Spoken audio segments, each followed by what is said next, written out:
আজকে আমার কি অবস্থা হয়েছে তোমাদের বলে বোঝাতে পারবো না। গার্লফ্রেন্ডের সঙ্গে দেখা করতে গিয়ে কেটিএম এর পেট্রোল ভেঙে গেল। সকালে ঘুম থেকে উঠে দেখি ডার্লিং এর মেসেজ।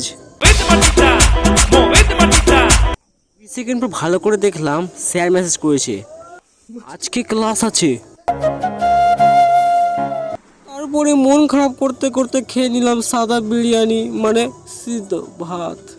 চোখ দিয়ে যমুনা জল বের করতে করতে ফটাস করে তারপর আমি 2 লাখ টাকার কেটিএম নিয়ে বেরিয়ে পড়লাম, মানে আমার 2 চাকার ভালোবাসাকে নিয়ে বেরিয়ে পড়লাম ক্লাসের জন্য। তারপর রাস্তায় দেখা হলো আমার বান্ধবীদের সঙ্গে, না না না না আমার ছেঁচা বন্ধুদের সঙ্গে দেখা হলো। তারপরে দেখি সে অন্য কারোর সঙ্গে কথা বলতে ব্যস্ত। পরে আমার ডার্লিংরা আমার সঙ্গে কথা বলতে লাগলো এবং আমি তাদের সঙ্গে মিষ্টি মিষ্টি কথা বলতে লাগলাম।